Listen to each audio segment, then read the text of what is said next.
My name's Tim. I'm a musician, a car collector, an automotive journalist, and a lover of all things automotive. I've bought and sold collectible cars for 2 decades, and I hope my experiences and my point of view helps you find the car of your dreams.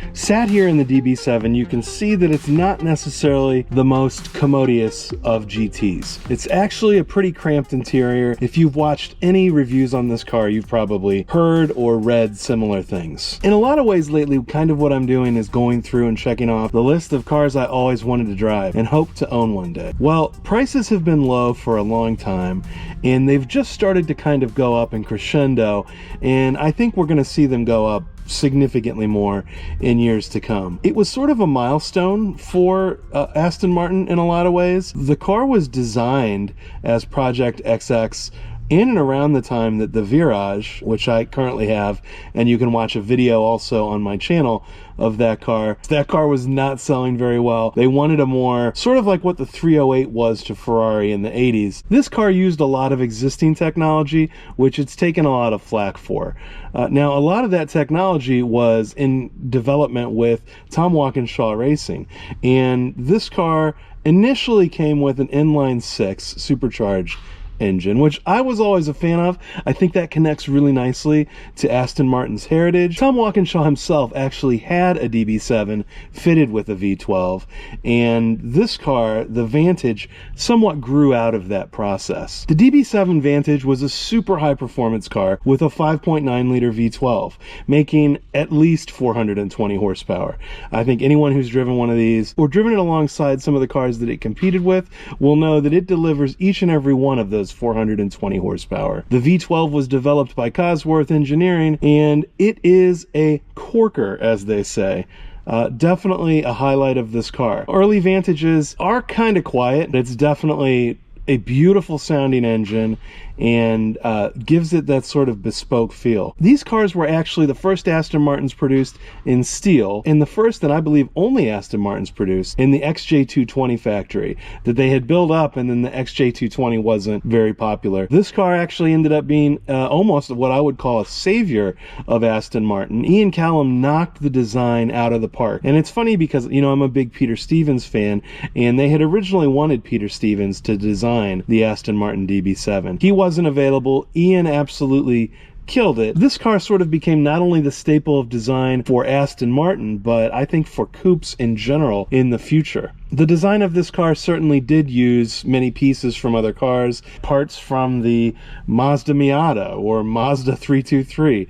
I don't necessarily see that as a bad thing, and in terms of the way this car has worn versus other cars from the era, it's actually holding up really well. This car is an absolute stunner of a performer, and if you remember, Tom Walkinshaw Racing was very well allied with the XJS. Many people bemoan this car because it has its roots, the chassis itself was developed from the XJS, but that's no bad thing.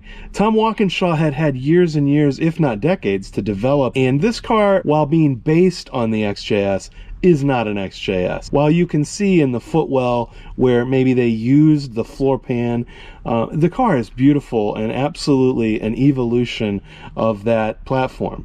That platform itself is just now coming into its own, and I think that in terms of the lineage of Aston Martin coming out of the 80s, coming out of even really in the 90s where they really didn't have a solid model lineup, this car sold 7,000 units between everything in the lineup. And while the DB7 Vantages with the V12 only represent a small portion of those, and even a smaller portion with manual gearboxes like this car, I think they're true collector's cars. Let me expand on that a little bit. There's tons of cues and tons of aspects of this car that are truly bespoke. It's not all steel. There are aluminum and composite panels on the car. Overall, a complete performance car. Evolved over the time that they made it. Zagato did a very compelling version of this car in a limited run, and there was a GT version of this car that used much shorter gear ratios to give it a lot more in-gear punch, which isn't something this car is really lacking. The price point at which you can get these now is absolutely compelling. A lot of the press around this car had focal points on it, you know, sort of things that would be perceived as negative. They can warp rotors. Certainly changing spark plugs and coils, those sorts of things. Got to take off the intake manifolds and those sorts of things. So it isn't necessarily an inexpensive car to own, but honestly, like, as far as collector cars go, what is an inexpensive car? You can spend tens of thousands of dollars on older Audis. It's only going to go up in value, and now the question is, do I straight pipe it? That's the question. And with a 550 just told me he took his tubby off and went back to the Ferrari factory exhaust, and now I'm wondering, do I want to keep this just as a beautiful GT cruiser? I do wish that the V12 was a little bit more vocal, and I might try something. So stay tuned for that. One thing that I don't think people post enough is sort of the places in a car you don't normally look. Let's take a look in the trunk, in the boot. So this hilarious, you know, GT boot here, I mean, you can see it's somewhat compromised, and this is actually the way that they built it.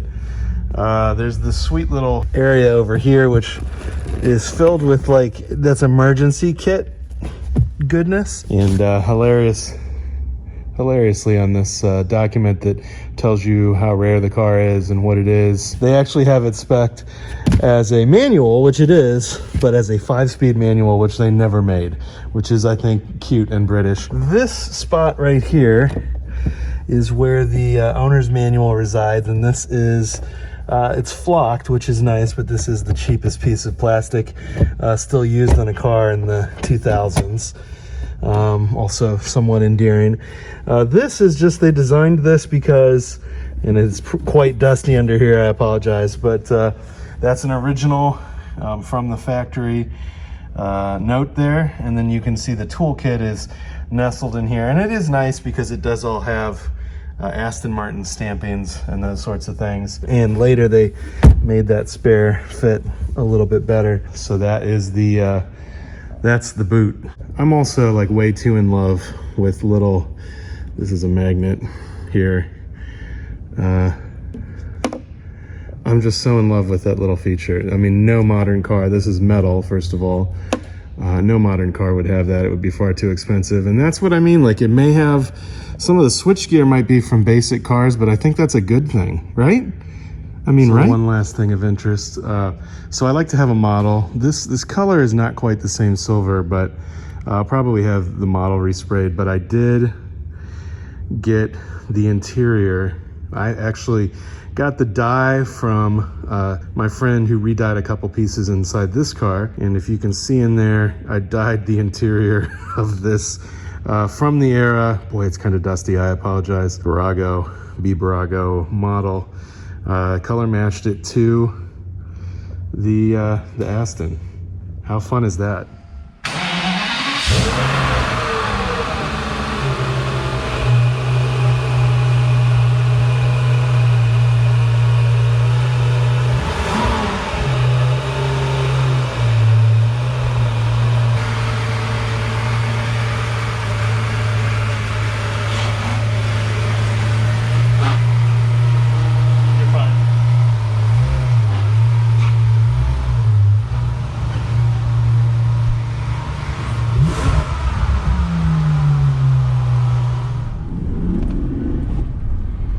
So now, you know, I like them a little weird, and this one's a little weird. DB7 Vantage. So that means we've got a DB7 with the V12. And as you look at this car, and you'll see basically, you know, giant brakes with separate hats, which at the time was, you didn't really see on road cars much. Now you see it like with every RS6, RS, you know, everything has separate hats with floating discs. But at this time, that was kind of a serious bit of kit, as was the Cosworth developed V12. And it's silky smooth, and it's one of those cars that these are so slept on that it's to the point of ridiculousness. People ascribe the word effortless a lot to cars, And when it has a V12 that Cosworth developed, it's effortless. This is one of those cars that, again, so slept on. Ian Callum knocked the design out of the park on this car. And I think we're still seeing designs that echo this car today. I mean, all of the Aston Martin designs up until now still echo this car. And I'm just such a huge fan. I think because of how unloved they are and how relatively rare they are, this car actually, because of the color combo, this car is actually a one of one. And that didn't take much because they just didn't build many manual DB7s. It rolls a lot more than, you know, it looks very similar to like a Grand Sport, but it rolls a little bit more. It's definitely more of a GT. It's definitely tuned a little bit softer. In terms of power though, if anything, these feel drastically underrated. These cars, and in fact, at Redline, it feels like there's another 1,000 RPMs were they to let you go, that it would continue to make more power. It's got it like that. So it's definitely one of those things where, you know, this particular car, I'd always wanted one, but I didn't have enough money to buy one. And I was like, man, one day I'll have a DB7 Vantage. And honestly, they were so cheap for so long, I almost felt like I couldn't, you know, do it, because it was like, are they ever gonna appreciate? And you know, you don't want to be stuck with, because they can be expensive to maintain. And so my fear was, well, I get into it and, you know, it'll never appreciate. I think you're finally starting to see people like, wow, this is an amazing car.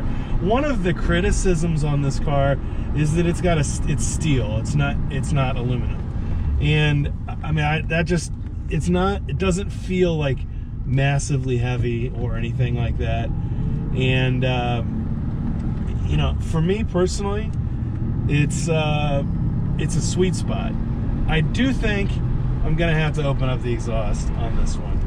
It's the early 2000s. Some of these car manufacturers just got it too conservative on the exhaust tuning, and this is one where I feel like,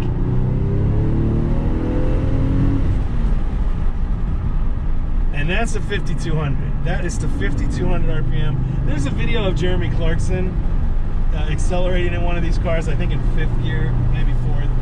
I think it's 5th, but like basically from a start to like 120. And this is a car that'll do that. It is such a sweet spot in terms of power. I mean, it just has power everywhere, and it'll also loaf along and cruise, and it's just it's a sweet car. What does it need? You know, what would make this a better car? Maybe slightly more aggressive spring rates.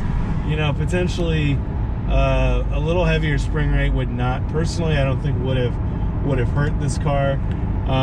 Slightly better switchgear. You know, one of the things you always hear levied at these cars is how terrible the switchgear is. I mean, okay, the switchgear is not fantastic, but look at the flowing design of the dash, and even the door handles, which are borrowed from a cheaper car, yes. I don't know. I think I personally like it. It definitely has early 2000s vibes, but I think, you know, inherently these cars are you know, of the era. Any car is sort of it's a part of the era that it came up in, and I mean, there's pros and cons. This was sort of when Aston still didn't really have any money, and they really went out on a limb, and this car did actually sell in pretty decent numbers, especially for Aston. While it didn't sell in the numbers that the DB9 did, I mean, my Virage is one of 12 manual transmission cars that were imported. That's how bad it was. But the price point was better on these. You know, they weren't $300,000, and that, you know, fixed this car a lot. It brought it to a lot more, you know, people were actually able to justify this Aston Martin. But in terms of fit and finish, while it does share a platform essentially with the Jaguar XK8 and XKR, I don't know that that's necessarily a bad thing. I love the XJR and XKR. from this era. These gauges are actually shared with that XJR, and that doesn't really bother me. I think for a lot of people that's a heavy demerit. For me personally, it isn't. In terms of build quality, I mean, you aren't hearing any rattles. You know, everything kind of works on the car.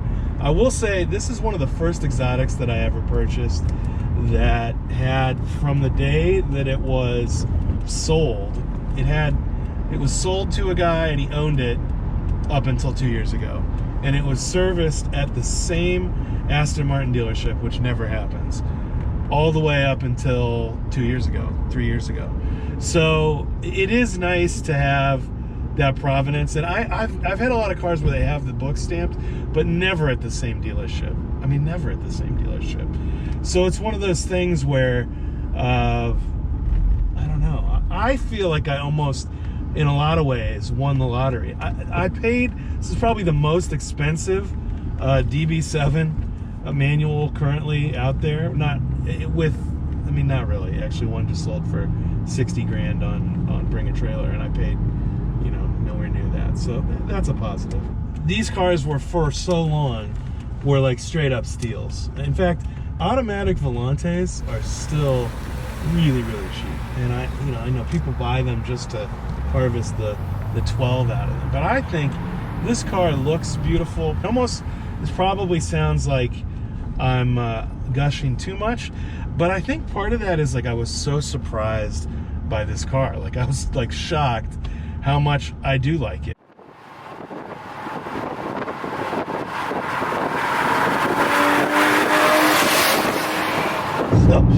So we've just returned down to normal people speeds.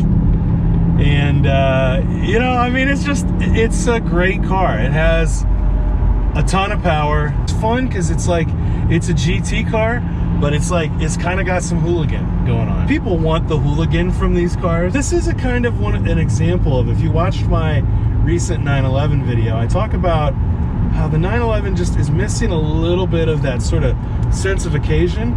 Weirdly, even though this is a GT car, it has that like sense of occasion. And part of that is the V12. You know, the engine feels special. I think part of it is the styling. You know, Ian Callum did not miss a beat on this car. There are no bad angles. People talk about the rear lights, how they were borrowed from the Mazda 3. It does not matter. I think, you know, that kind of stuff is the fact that they made that light look so unique with that little trim piece around the light. Doesn't matter. And I think, you know, even the Zagato version of this car, which I don't think looks better, it definitely looks more interesting, but doesn't look better. You know, that car is worth the factor of, I don't know, 8 of what this car is worth, but it's the same drivetrain. And my contention is that Ian Callum did something so special with the design of this car that it's sort of like he created a timeless design that every Aston Martin since has been based on. I mean, the reason you love the V8 Vantage is because it echoes this car. It's a smaller, a little more compact. Certainly the swan doors add something to the pomp and circumstance with these cars, but because the door opens normal in this car, it isn't really a deal killer for me. The main takeaway for me is the engine. I mean, the engine, the Tremec manual transmission is a little bit sort of rock crusher, sort of vintage American car vibe that you know, it could have maybe a little bit sweeter gear shift, but I mean, that's all I'd say about that.